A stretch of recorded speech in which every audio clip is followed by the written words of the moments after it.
오늘은 요한 2서입니다. 요한 2서 1절 말씀부터 6절 말씀까지 함께 봉독하시겠습니다.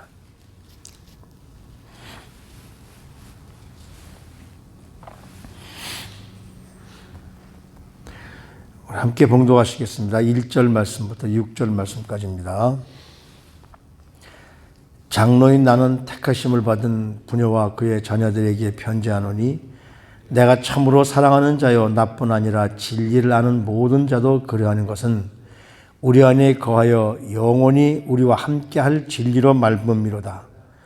은혜와 긍휼과 평강이 하나님 아버지와 아버지의 아들 예수 그리스도께로부터 진리와 사랑 가운데서 우리와 함께 있으리라. 너희 자녀들 중에 우리가 아버지께 받은 계명대로 진리를 행하는 자를 내가 보니 심히 기쁘도다. 부녀여, 내가 이제 네게 구하노니 서로 사랑하자. 이는 새 계명같이 내게 쓰는 것이 아니요 처음부터 우리가 가진 것이라. 또 사랑은 이것이니 우리가 그 계명을 따라 행하는 것이요 계명은 이것이니 너희가 처음부터 들은 바와 같이 그 가운데서 행하라 하심이라. 아멘.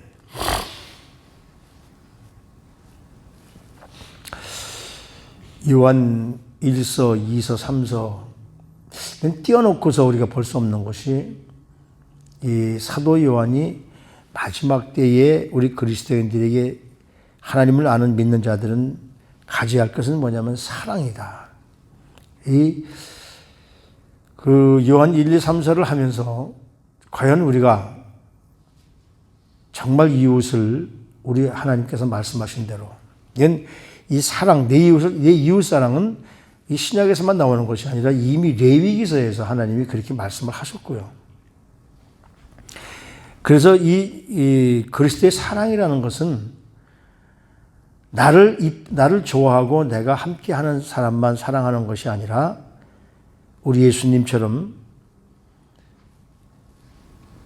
나를 배반할 것을 알면서도 하는 사랑. 예수님이 가룟 유다까지 사랑하시잖아요. 또 예수님이 십자가에 못 박히시면서 못을 박는 군병들을 향해서 사랑하시잖아요. 그러니까 우리가 감히 따라갈 수 없는 사랑을 예수님을 닮은 사람들이라면 그런 사랑을 우리가 해야 된다. 우리가 흔히 사랑장을 고린도전서 13장이라고 하지만 요한 1, 2, 3서만큼 또 우리에게 사랑을 진솔하게 가르쳐 주는 건 없죠. 요한 1서가 하나님과 사귐. 그래서 하나님을 사랑하는 자는 형제도 사랑할 줄 안다. 왜냐하면 온 인류를 위해서 당신의 독생자를 이 땅에 보내셔서 이 땅에 오신 그 예수님. 그 예수님이 우리 인간의 몸을 입고 우리를 위해서 희생하시고 사랑을 몸소 베풀어 주신 분이 바로 메시아라는 것을 시인해야 된다. 근데 그때 이미 초대교회 때부터 있었던 이단들, 그래서 교회 침투해서 이 그리스도인들 성도들로 하여금 예수님을 부인하게 하는, 그 당시에 영지주의자와 더불어서 세린투스리즘이라는 그 세린투스라는 사람이 초대교회의 이단, 특히 그 요한이 이제 마지막 때 에베소에서 이 편지를 쭉 썼는데 거기에서 있던 그 이단인데, 역사에 의하면 이 세렌투스는 어떤 사람이냐면 예수 그리스도의 동정녀 탄생, 즉 말하자면 요한복음 1장 14절에 말씀하시는 말씀이 육신이 되어 우리 안에 거하시니 그 안에 진리가 충만하다, 이런 걸 부인하기 위해서 예수님은 하나님이 되어서 동정녀에서 나신 것이 아니라 그냥 여인의 그냥 사람으로 태어났는데, 사람 중에서는 좀 특이한 사람이 돼서 쭉 어릴 때부터 자라다가 세례 요한이 요단강가에서 세례를 베풀 때 그때 성령이 비둘기처럼 그 예수님의 몸에 임했다. 그래서 자기가 그 하나님인 줄 알고 착각하며 살면서 3년 동안 공생애를 통해서 좋은 말씀을 많이 주시다가 십자가에서 그 로마 군병들에 잡혀서 죽기 직전에 그 성령은 그 몸에서 떠났다. 그러니까 예수님은 완전히 인간이지 하나님이 아니시다는 것이죠. 이게 바로 이단입니다.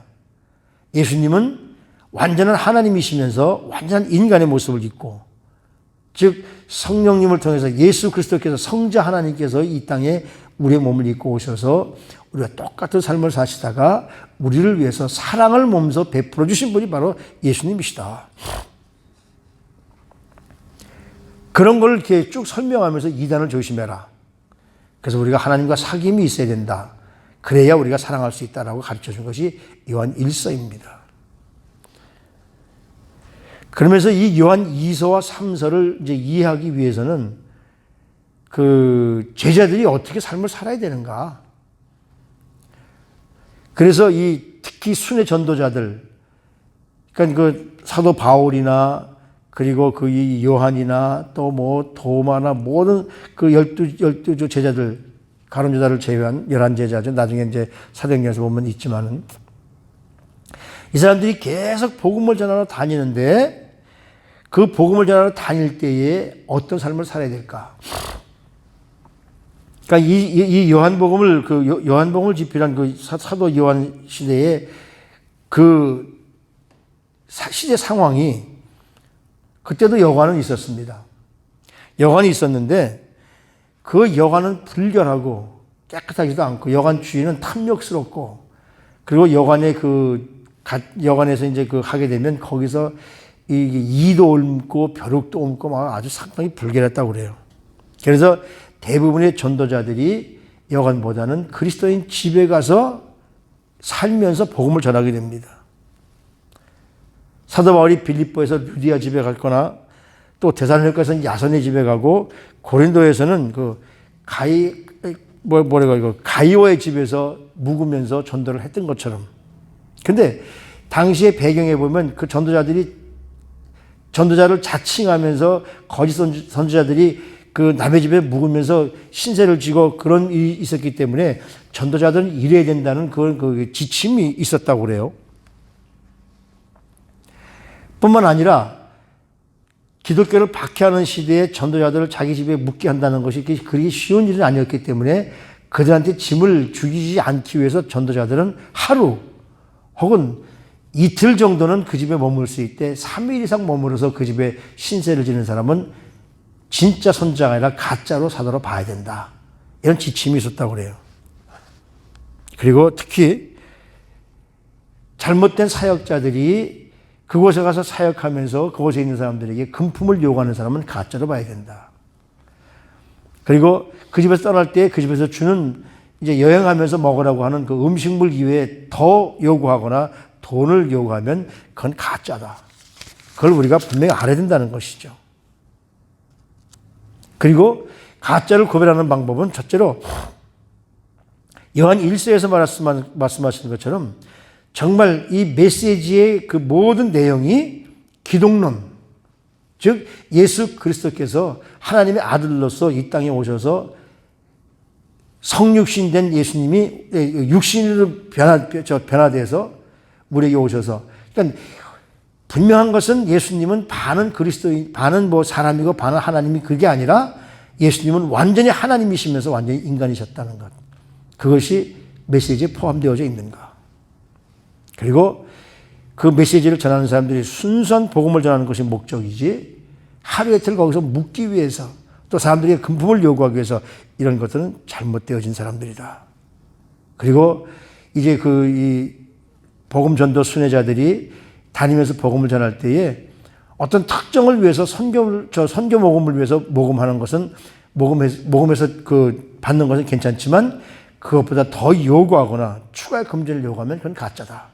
뭐 그런 상황이 지금 이 당시의 상황입니다.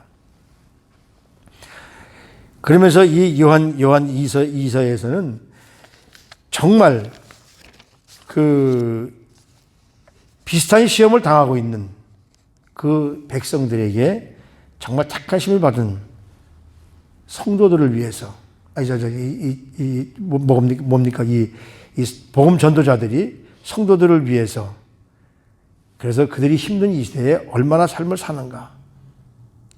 그래서 거짓 선지자들과의 싸움에서 승리해라. 그리고 사랑해야 된다. 그러니까 그 제일 핵심인 것은 뭐냐면 너희가 정말 이 편지를 받는 사람들이 정말 진리 안에 거하는가. 그래서 여기 1절 말씀에 보면 장로인 나는 택하심을 받은 부녀와 그의 자녀들에게 편지하노니 내가 참으로 사랑하는 자요 나뿐 아니라 진리를 아는 모든 자도 그러하다. 정말 진리이신 생명 되신 예수 그리스도를 믿는 사람들, 그런 사람들은 진리 안에 거하는 사람들이라는 것이죠. 진리 안에 거하는 사람들, 진리가 뭡니까? 이 진리를 우리 예수님께서 마지막으로 전파할 때에 헤롯도 그렇고 빌라도도 그렇고 진리가 뭔지 몰라서 참 그 사람들이 이해를 못했거든요. 진리는 뭡니까? 진리는 예수님이십니다. 요한복음 14장에 내가 곧 진리요, 내가 곧 길이요 진리요 생명이니.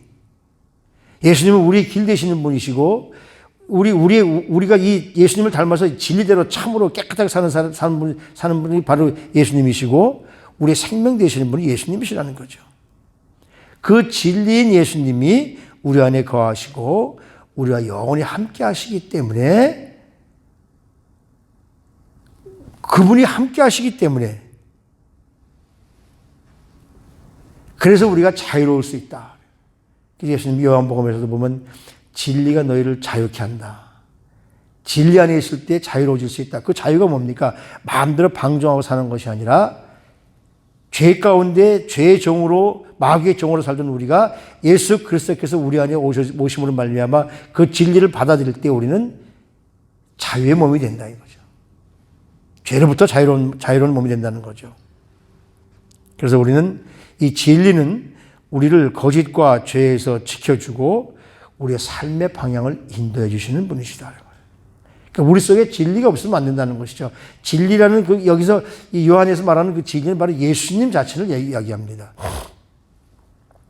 이 세상이 얼마나 거짓과 미움이 지배하는 세상입니까? 그 세상에서 진리를 소유한 사람들만이 바로 하나님과 교제가 회복되어지고 그 가운데 평안이 있고 이런 모든 일들이 바로 예수님이 우리 삶에 같이 있기 때문인 거죠. 저는 요즘에 이 미국의 사태를 보면서 왜 진보주의와 보수가 이 기독교에 관해서 다를까? 대부분 그 보수인 이 공화당 사람들을 보면 그리스도인들이 많습니다.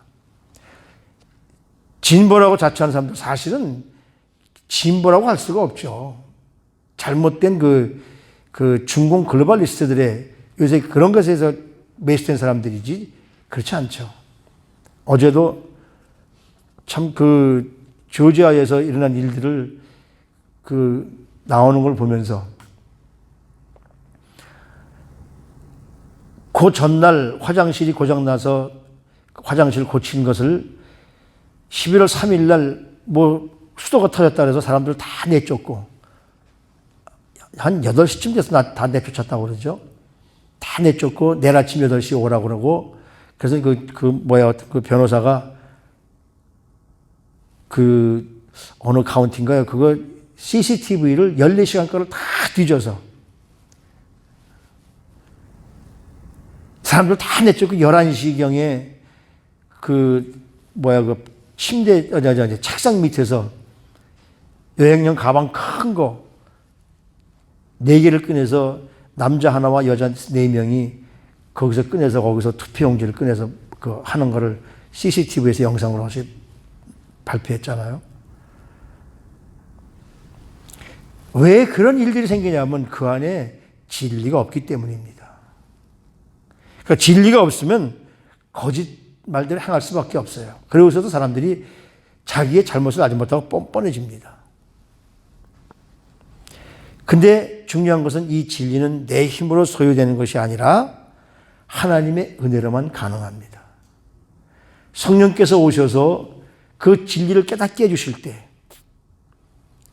그래서 요한복음 13장 말씀부터 예수님께서 제자들에게 12명의 제자들에게 말씀을 하면서 그 진리이신 성령님께서 오셔야 그 성령께서 여러분들을 깨닫게 해줘야 내가 여러분들에게 말하고 내가 여러분들에게 지금까지 가르친 것이 그분이 오시면 그것이 생각나게 할 것이고 그분으로 말미암아 내가 깨닫게 될 것이다. 진리가 무엇인지 알지 못하는 세상에서 우리 그리스도인들이 정말 그리스도인답게 예수님 닮아 진리의 삶을 사는 것, 이것이 정말 아름다운 삶입니다. 지금도 저와 여러분들이 바로 이 진리 가운데 살기를 우리 주님은 소원하고 계시죠. 그래서 진리 가운데 일어날 때 우리가 우리 삶 속에 나타나는 것이 뭐냐면 사랑입니다.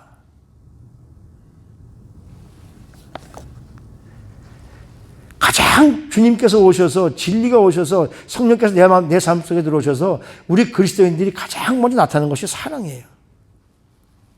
그러니까 우리 그리스도인들은 어떻게 사는 사람들이냐면 사랑을 실천하고 사는 사람들이에요.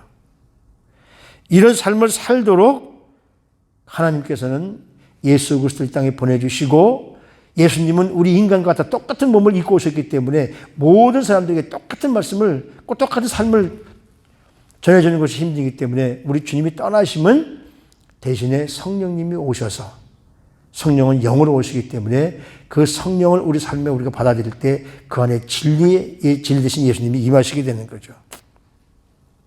그러니까 성령께서 이 땅에 오신 목적이 뭘까요? 성령께서 이 땅에 오신 목적은 우리를 거짓과 죄에서 자유롭게 하시기 위해서, 그래서 진리가 우리를 자유롭게 한다는 말씀이죠.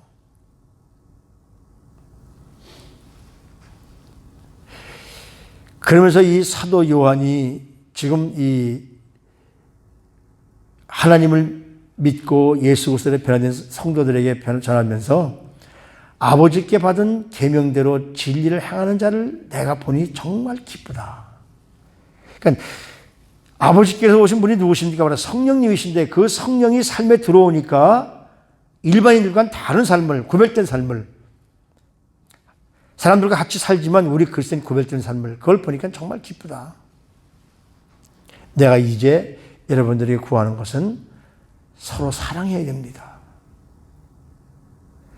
이 요한 1, 2, 3서를 쭉 우리가 공부하면서 가장 함께 말씀을 나누면서 힘든 것은 뭐냐면 저나 여러분이나 다 똑같이 정말 예수님처럼 나에게 십자가를 못 박는 사람, 나에게 뭔가 잘못한 줄 다 아는 사람, 뒤통수에서 우리에 대고 다 잘못된 것을 막 얘기하는 사람, 이런 사람까지도 과연 사랑해 줄 수 있겠는가? 사실 사도 요한은 별명이 어떤 사람이냐면 우레의 아들이라 할 정도로 성격이 아주 과격한 사람입니다.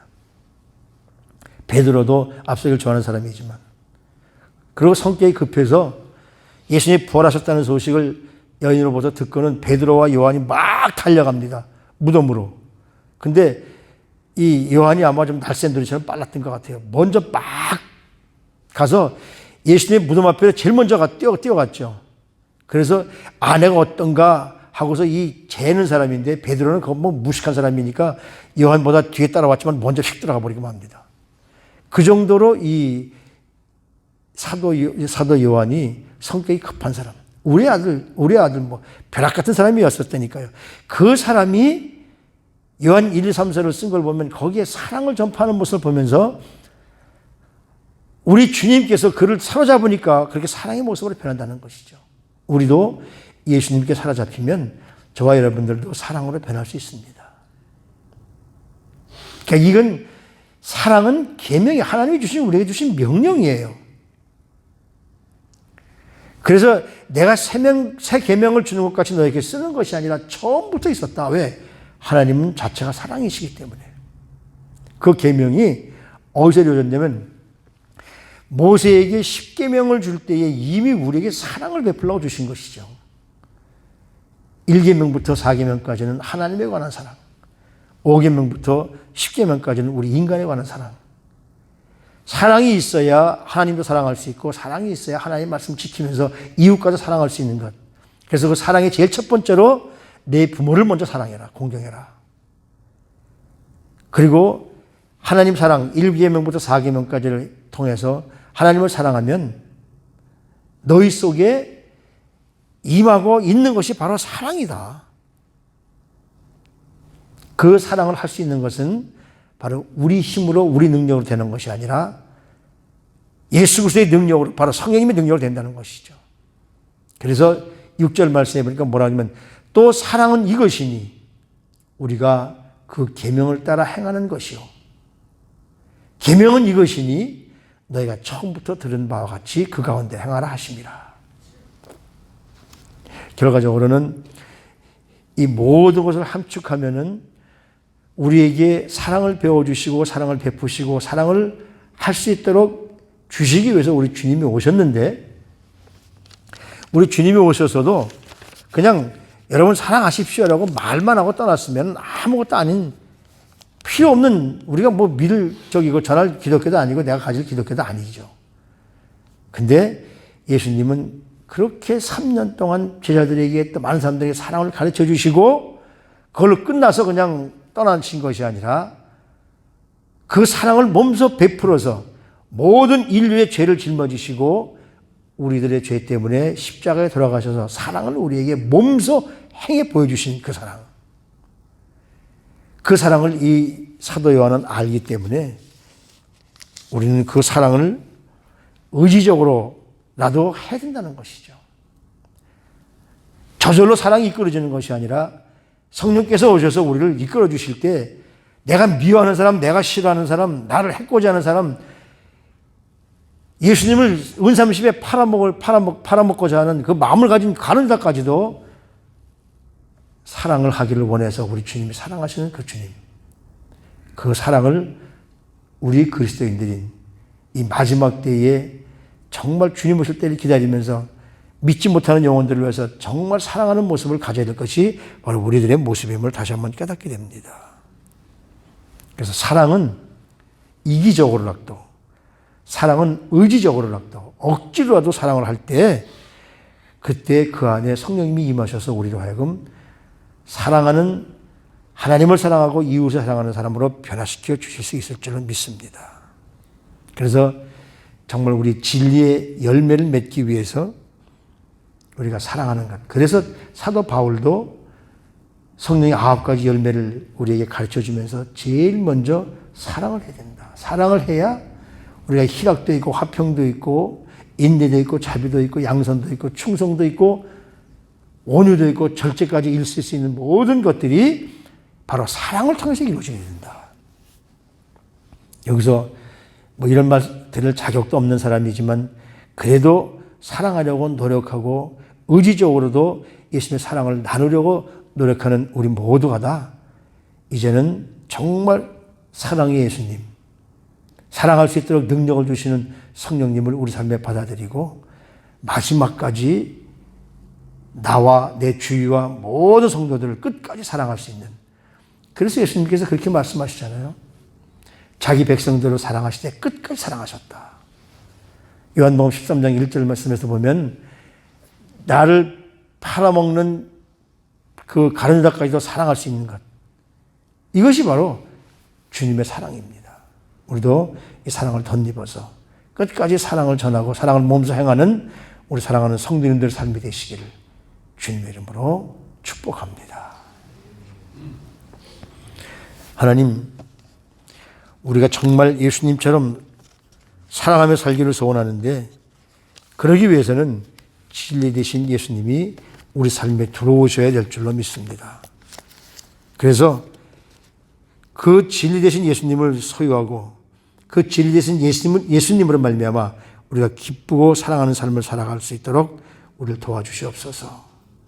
오늘도 우리 삶 모두가 모든 사람들과의 사랑의 삶으로 사귐으로 말미암아 우리가 성령께서 주시는 새 힘을 얻게 하시고, 그래서 진리의 열매와 사랑의 수고를 통해서 계속 이웃을 거둘 수 있는 모든 사랑하는 성도님들의 삶이 되어질 수 있도록 우리 성도님들 한 분 한 분을 축복해 주시옵소서. 오늘도 첫째는 하나님을 사랑하고 이웃을 사랑하기를 소원합니다. 하나님, 우리 사랑하는 성도님들에게 사랑의 열매를 맺을 수 있는 놀라운 능력을 모두에게 허락해 주시옵소서. 존귀하신 우리 구주 예수 그리스도 이름으로 감사하며 기도드리옵나이다. 아멘.